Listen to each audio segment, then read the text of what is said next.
Okay, we're going to continue on looking at the 1950s, and I would like to reiterate, right, the idea of the Cold War will be a blanket over this entire period, right, from 1945, the end of World War II, all the way to 1990 and the fall of the Soviet Union. Okay? And it'll really kind of color in the entire period. So don't think that it just lives in the previous chapter. It's going to be here all the way nearly till the end of the textbook. So by 1960, 1 in every 4 homes built, or that were standing in 1960, 1 in every 4 had been built in the 1950s.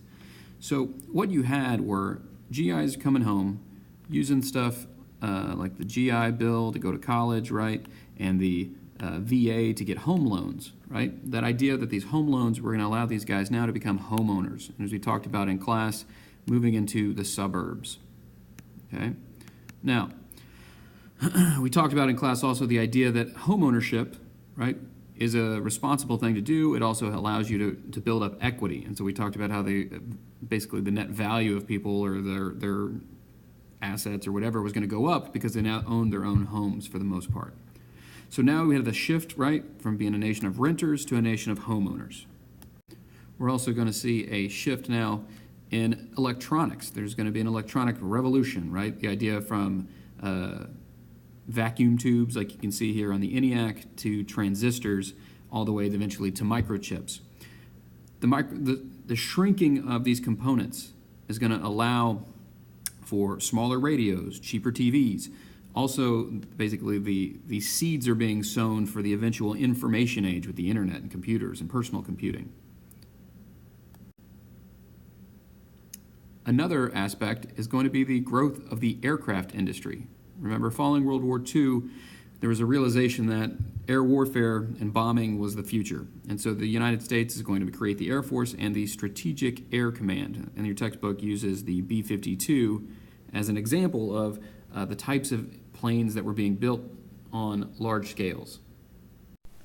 Besides the B-52, we'll also get the creation of the 707, and we'll start airline flights across the nation from New York to Los Angeles. Now, also, we're going to get a shift in the U.S. economy. This will be the first time, in 1956, you'll have the first time that there'll be more white-collar workers than blue-collar workers. Remember the idea of white-collar workers were going to do maybe non-labor jobs. They were going to be accountants and doctors and engineers and that sort of stuff. There's going to be a greater number of those coming out of the use of the GI Bill. Also, the shift in the economy, that shift towards white-collar work, also meant that it was more of a shift towards a service-based economy and less of an industrial-based economy, less manufacturing, that kind of thing. And this shift towards white-collar work was going to open up more opportunities for women in the workforce. Remember, during World War II, a lot of women filled in and sort of filled the gaps that were needed in the workforce. Some of those women are going to stay. Most of them are going to return back to the home and fall into this idea of the cult of domesticity, right? That a woman's job or woman's place is in the home. You might remember the Leave It to Beaver video we watched in class. This is going to be challenged, though, right? Because women in the workplace are still going to be small. It's going to be rather taboo for women not to stay at home and raise the kids. Also, women aren't going to have the same opportunities in the workplace or get paid the same amount in the workplace. These sort of issues are just examples of the cracks in the sort of conformity culture of the 1950s. Remember, we talked about this, the idea of conformity in the 50s. And this doesn't fit. So by 1963, I don't know if I could write here, 1963, Betty Friedan is going to write The Feminine Mystique, which is really going to sort of boil down all of the sort of problems that women are having with society, and it's really going to fuel the feminist movement in the 1960s. And remember yet again, conformity in the 50s is going to lead to rebellion in the 60s. In the late 40s and early 50s, you're going to see the advent of the plastic credit card, right? The big thing here, the first one by the Diners Club people, as you can see here. The idea was that now credit was more convenient. More convenient credit meant more spending, right? Now, if all these people spending money, there needed to be advertising. right? And so with the television coming into people's homes, right, the idea was that businesses are going to spend, as it says right here in your textbook, by the mid-1950s, advertisers annually spent $10 billion to hawk their wares on television. So you're going to start to see the advent of commercials, aimed at certain groups like kids or parents or in particularly women. And these commercials are going to help to spread products. Also, they're going to be used to support professional sports, as we talked about, right? During this time period, professional sports grows exponentially because of the money from the TV markets. Also music, things like the Ed Sullivan Show for Elvis and the other popular acts at the time. Now, besides the spending of money and the buying of houses, remember most of those houses were going to be bought where? In the suburbs. Now, the suburbs are going to be outside of town, so now they're going to have to commute, right? They're going to have to drive into town, which means they need a car. So they're going to be culture, or the car culture is going to emerge. The big, comfy U.S.-made car, remember from the video it said that in the 50s, 80% of the cars in the world were made in the United States. Now, you're going to see the advent of fast food. The term drive-ins applies to both fast food and movies. So think Sonic, that kind of idea for drive-in fast food. People used to hang out, right, at the drive-in.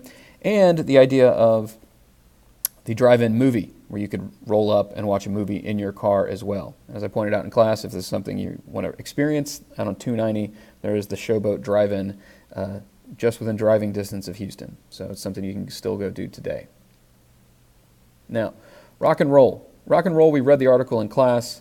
I'm not going to spend too much time on it, but remember, this was a way that showed the problems with conformity. It was sort of a mishmash of cultures. And to some people, it signified the sort of rotting morals of a younger generation. Yet again, the ideas of conformity in the 50s leading us to the rebellion of the 60s. Following Harry Truman's term as president in 1952, the United States people are going to elect Dwight D. Eisenhower as president. Before he had been up for president, he had been the supreme Allied commander of the Allied forces in World War II, meaning he was the top general over all of the troops. He'll run as a Republican on his ideas of dynamic conservatism, but he's really kind of seen as more unpolitical, and also he toyed with running for the Democrats as well, but I think he eventually decided that he fit more with the Republican model. Running mate will be Richard Nixon from California, as we said, was making a name for himself with the House Committee on Un-American Activities. What's going to happen is he's going to get sort of called out, Nixon will, for illegal campaign donations.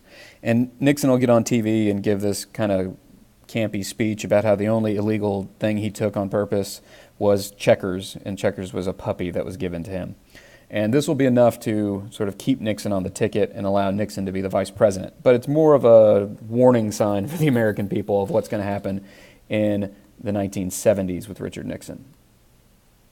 Now, Ike is going to run against Adlai Stevenson. Adlai Stevenson is going to be seen as an academic, right? So he's going to be seen as sort of as like an egghead.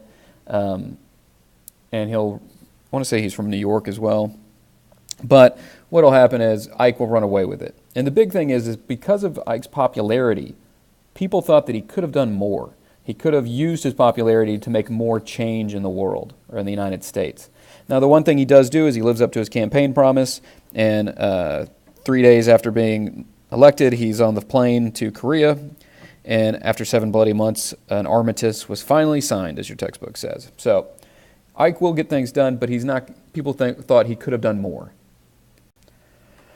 So segregation, right? Segregation came about because of the Supreme Court case Plessy versus Ferguson, as we've already talked about, dealing with train cars. And basically it created a situation where there had to be separate facilities. So you had white and, as it says right here, colored or for non-whites. And the idea was that these would be equal, but even as you can see here in the picture, they were not equal, right? And eventually, besides segregation, you also had Jim Crow laws that were sort of keeping African Americans from voting. And so segregation in the 1950s was a real problem. Yet again, one of those things that didn't fit with the conformity of the 1950s. People tried to hide the fact that this was happening.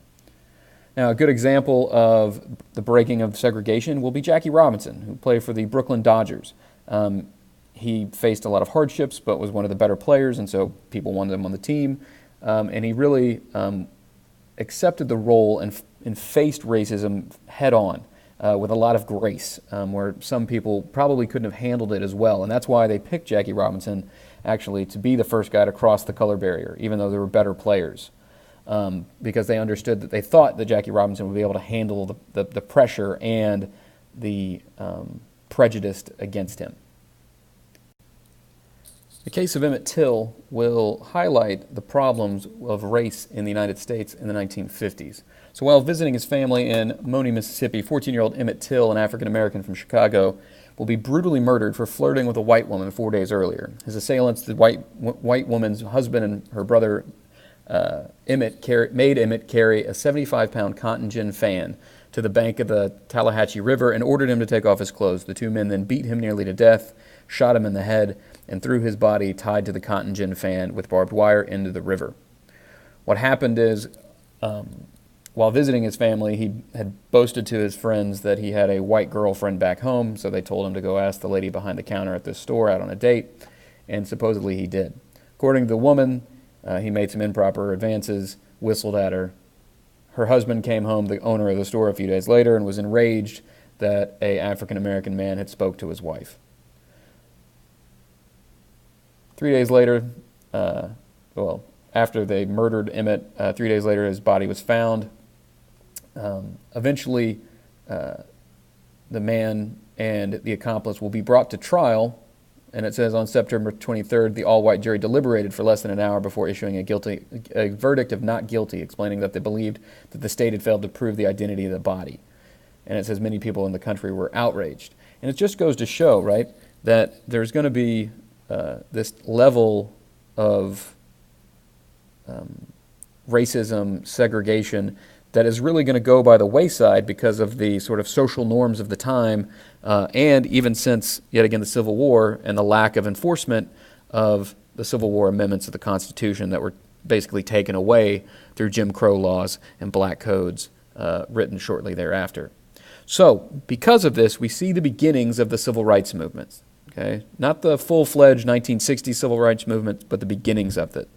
And this is going to start with the Montgomery bus boycott. In Montgomery, Alabama, right, seamstress Rosa Parks will be tired from a long day at work and will refuse to sit in the back of the bus, which was the colored section. She wanted to sit at the front without having to walk to the back. Miss Parks had actually had a history with the guy that was driving the bus. She had been told to get to the back and exit through the back, and so one time when she got off the bus, the guy drove off without her, and she claimed she would never ride the bus with him again. And so there's a history between those two. And Rosa Parks was actually an activist before this, even though some accounts will say this is like a staged event. It was not premeditated, according to Rosa Parks. So what this is going to do is lead to the Montgomery bus boycott, which will be headed up by local minister Martin Luther King. And so we see Martin Luther King come onto the stage here at the young age of 27 to help lead the Alabama civil rights movement. In May of 1954, the Warren Court, which I think it says down there, is going to decide that segregation is unconstitutional, that separate but equal is unconstitutional in the famous Brown versus the Board of Education in Topeka, Kansas. And we'll watch a video on this in class. But what happens is now segregated schools are unconstitutional. Now, Eisenhower is not going to try to fight this, but he's not going to support it much either. And it's not going to be until in 1957 in Arkansas where the state refused to integrate the schools, And so as it says right here, the governor of Arkansas mobilized the National Guard to prevent 9 black students from enrolling in Little Rock Central High School. Well, Eisenhower will call up the 101st Airborne that will stay there for, I think, almost not a year, but pretty long time to ensure that African-American kids were allowed to go to school. And so yet again, we see the movements for the civil rights movement, which really gets going. It's sort of heyday in the 60s, but in the 50s is where we see the beginning of it. So more of Eisenhower's politics here. He entered the White House with the ideas of dynamic conservatism. And a quote from him, he said, "In all things which deal with people, be liberal, be human," he advised, "but when it came to people's money, or the economy, or their form of government, be conservative." And so this was his idea of dynamic conservatism, right? Being for people, but at the same time being limited in government. So he's going to put the brake on defense spending, right? In the next chapter, or the next lecture, we'll look at the ideas of the military-industrial complex. He's going to give a farewell address that he talks about the dangers of that.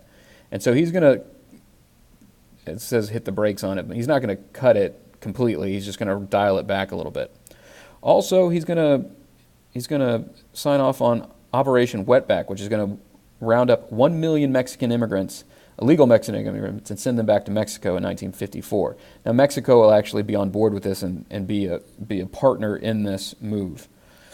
And one thing that's pretty interesting is he's going to create the Federal Highway Act of 1956. And it's going to be a $27 billion plan to build 42,000 miles of road. The idea would allow the United States to move troops anywhere in the country to fight off a Soviet invasion. And so with that, there's certain rules that say so many miles have to be straight versus curved, and the idea is that certain stretches of the road could be used for runways. Now, this is my favorite interstate. This is the only interstate in the United States of America that remains in one state solely. This is the H1 in Honolulu. And as you can see, it is a very scenic, picturesque drive. I highly recommend it if anyone ever gets the chance. Now, besides this, as we mentioned in the video that we watched, and also if you've seen the TV show or movie Cars, the interstate will bypass smaller towns along old routes along the freeways. And so this will create new towns to pop up and old towns to die. If you're interested in an actual effect of this, go look at the story of Colonel Sanders and Kentucky Fried Chicken.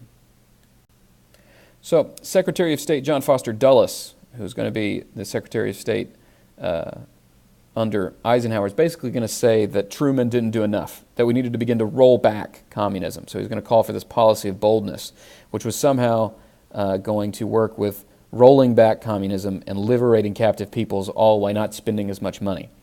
Well, what happened is the ideas of massive retaliation came involved, and the thought was that they could use nuclear weapons as a deterrent, okay? And they were going to use nuclear weapons as a deterrent, and the thought was like if we build nuclear weapons and planes, we don't have to build as much other stuff because like the thought of us dropping a bomb and massive retaliating will deter it. That was the idea. The problem, as we'll see in the Hungarian uprising, is that there was no way for the United States to get involved, right?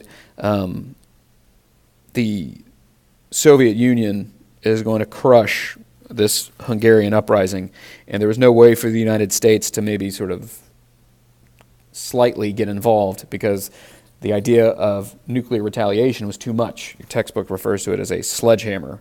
It was too heavy a weapon to yield such a relatively minor crisis. So the strategic limitations of massive retaliation doctrine were thus starkly exposed. So we wouldn't be able to respond effectively to some situations. During this time period, Nikita Khrushchev is going to come to power in Russia. Now Khrushchev is going to be more moderate than Stalin and have sort of made his, cut his teeth during World War II, and so this will come into play as we move forward. But he will be very distrustful of the West. You'll read in your textbook about the meetings between Eisenhower and Khrushchev. Now, in the same time, in kind of the world history sphere giving us a preview, Vietnam, you're going to get to the Battle of Dien Bien Phu. Okay? The French had been controlling Vietnam, and we had been giving the French tons of money to help sort of control Vietnam. Eventually, they will be defeated at the Battle of Dien Bien Phu. The French Foreign Legion will be defeated, and they will go to the bargaining table in Geneva, Switzerland. And at this table, they will divide North and South. They would divide Vietnam into North and South Vietnam along the 17th parallel. This was okay with everybody. Ho Chi Minh, the leader of North Vietnam, the communist, said that's fine because in 2 years the deal was there will be an open election to reunite Vietnam.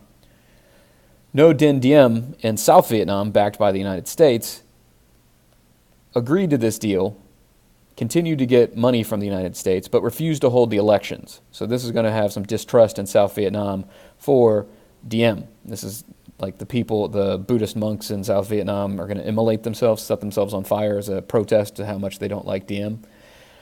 And eventually the United States will assassinate Diem, and we'll get to that when we get to Vietnam. But the thought was, right, that there was going to be a 2-year period where you'll have North and South, then they'll have an open election and reunite Vietnam. Ho Chi Minh was confident that he would be elected. Diem refuses to have the actual elections. So that is setting the stage for conflict down the road in Vietnam. Now, also in the 1950s, Iran was making moves towards helping out the Soviets. So what happens is the CIA rolls in and installs a young, this is an old picture of him, but a young Mohammad Reza Pahlavi as the Shah of Iran. He's effectively like a dictator, okay?